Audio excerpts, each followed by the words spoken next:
Thanks for joining us in today's terrifying journey into the unknown. If you enjoyed this story and crave more real-life horror tales, make sure to hit that subscribe button and give this video a thumbs up. Dive deeper with us into the shadows. There are plenty more chilling stories to come. Stay tuned. And stay scared. It was supposed to be just a weekend away. Jake, Sarah, and I packed up our gear, loaded it into Jake's old truck, and headed out into the thick, untamed forest, eager for an adventure. We'd heard rumors about this place from a few locals. Stories that seemed too bizarre to be true. Legends of people vanishing, strange sightings in the dead of night, and even whispers of, well, darker things. But we shrugged it off, laughing about it on the drive up, pretending not to care. The road got narrower and bumpier as we went deeper. Eventually, it wasn't much of a road at all, just a path twisting through towering trees and shadows stretching far into the woods. By the time we reached our spot, the sun was barely hanging onto the edge of the sky, casting long, eerie shadows over everything. The forest seemed almost to be holding its breath, waiting. Setting up camp, we joked around to keep things light, but as the sun finally dipped below the horizon, a strange silence crept in. It was unlike anything I'd ever felt before. It was like someone had cut the sound right out of the forest. No birds, no wind, nothing but this suffocating quiet. That's when we first heard it, a faint rustling in the underbrush. It wasn't the usual sound of leaves or animals moving. It was slower, deliberate, like something pacing back and forth, just out of sight. I felt a shiver climb up my spine, and when I looked over, I could see it in Sarah and Jake's faces too. They felt it. We tried to laugh it off, telling ourselves it was probably just a deer or something. But deep down we all felt it, the creeping sensation that something was watching us. Something just beyond the trees, hidden in the shadows, waiting. The next morning we decided to explore a bit. After a rough night filled with every strange sound imaginable, we figured a walk might help shake off the unease that had settled in. The early light brought a little comfort, even if the trees seemed thicker, more tangled than they had the day before. As we walked deeper into the woods, something caught my eye. A strange marking carved into the bark of a nearby tree. It looked like some kind of symbol, jagged lines twisted together in a way that felt wrong, like a warning. I called Jake and Sarah over, and we found more of them, each carved hastily, in crude patterns that made the hair on the back of my neck stand up. A few yards away, we stumbled upon what looked like the remnants of a campsite. At first, we thought maybe we'd run into some early hikers, but as we stepped closer, it was clear no one had been here in a long time. Rusty cooking utensils lay scattered around, a torn backpack tossed to the side. There was even a tent, collapsed, half buried in leaves, like whoever owned it had abandoned everything without a second thought. Sarah knelt down, picking up an old flashlight caked in mud. "They left in a hurry," she whispered, her voice low, as if she was afraid something would hear us. I wanted to say it was just some careless campers, but deep down, I couldn't shake the feeling that something was horribly wrong here. Everything about this place felt off, like it had been touched by something dark and dangerous. We agreed to head back to our camp, but as we retraced our steps, nothing looked familiar. The path we'd taken seemed to twist and turn in ways I didn't remember. Trees that should have marked the way back weren't there, and every time we thought we recognized something, we'd end up at another dead end. It was as if the forest itself was shifting around us, pulling us deeper in. We must have walked in circles for hours, but no matter which way we turned, the forest just stretched on, endless and unfamiliar. It didn't make sense. Our camp couldn't be that far. The panic started small, a prickling sense of wrongness just under the surface. But as the sun sank lower, swallowed by the dense treetops, it grew. We were lost.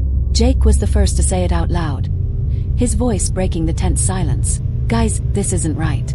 We should have been back by now." None of us had the courage to argue. The truth sat heavy in the air between us. As the last light of day faded, an oppressive darkness fell around us. We huddled close, moving as one, hoping that somehow we'd stumble onto the path. But with every step I felt something shift. It wasn't just the darkness, but the feeling that we were not alone.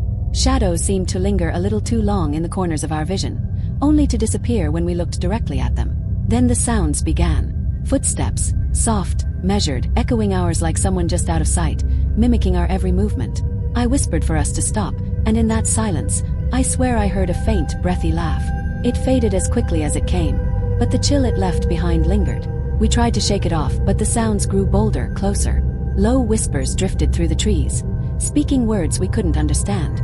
Each time one of us would turn toward the noise, only to be met with a hollow darkness. The laughter grew louder, playful almost, but hollow and wrong. It echoed through the trees, bouncing around us until it felt like it was coming from everywhere at once. Panic clawed at my throat, and I felt my pulse race as we stumbled forward, each of us desperate, half running now. But no matter how fast we moved, it was there. The sense of being watched, followed, herded deeper into the heart of the forest by something unseen but all too present.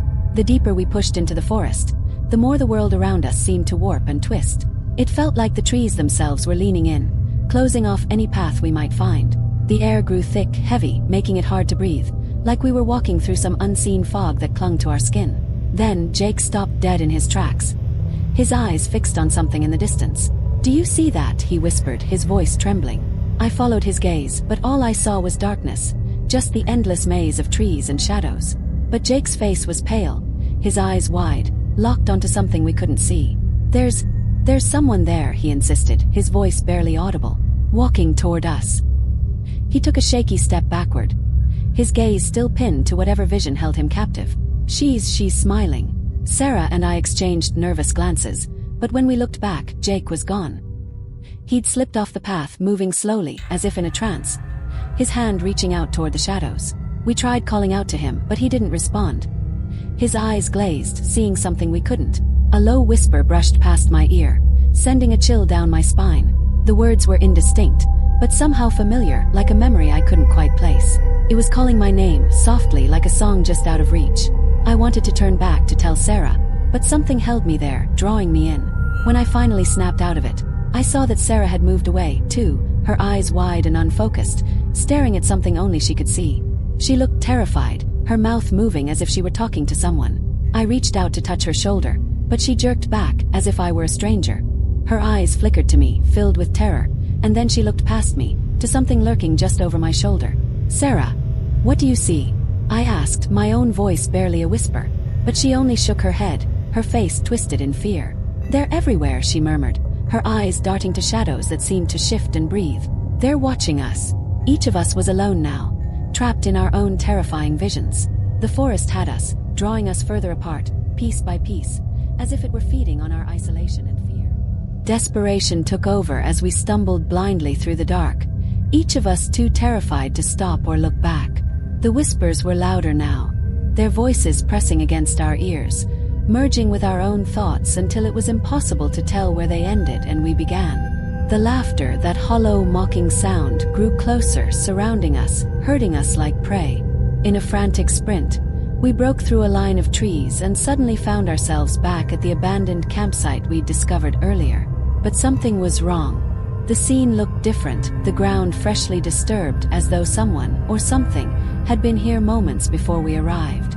Scattered around the site were strange objects we didn't remember seeing before. An old, broken compass, a torn shoe, and what looked like a child's doll, half buried in the dirt. My stomach twisted as I realized these were items none of us had brought with us. At the center of the clearing lay a small, battered journal.